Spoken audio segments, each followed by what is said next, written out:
Jacob. Welcome back to my YouTube channel, Johan Wonders. Thanks guys for watching and subscribing our channel. Please stay connected and stay safe. Today is another food episode. Do you know what are we gonna do? We're gonna make turon. But it's a special ingredient. We are going to use sweet potato or kamote. Are you ready? Then let's get started. Here are the things that we will need: sweet potato or kamote, condensed milk, peaches, and wrappers. First, wash the sweet potato and boil it. After boiling, peel off the skin.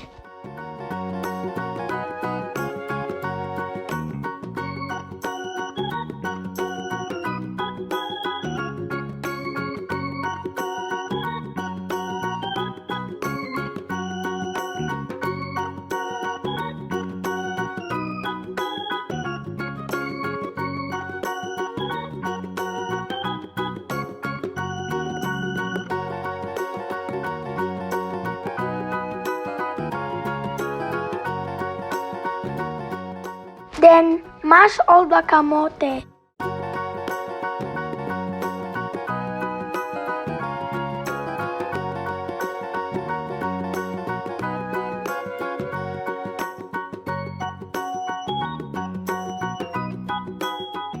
Pour condensed milk and mix all together.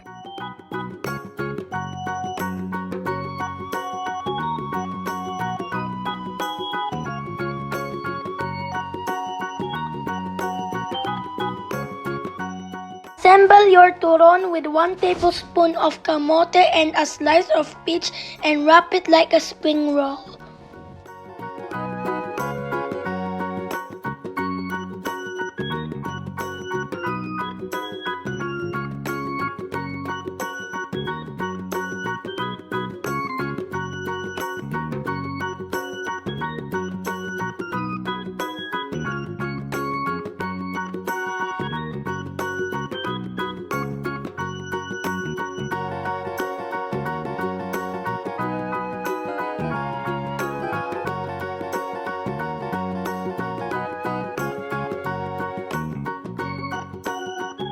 Fry all the turon till golden brown.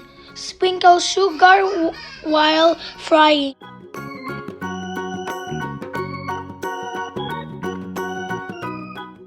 Now it's ready to serve. Your kamote turon with peach. Yummy!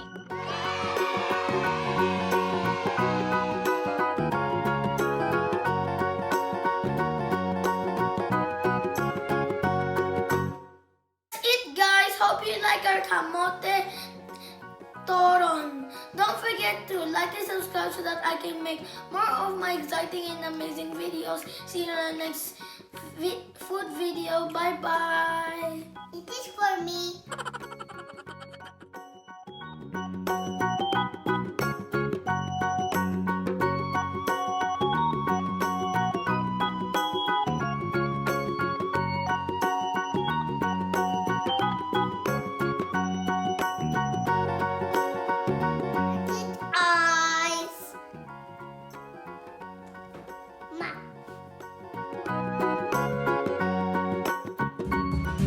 Thank you for watching.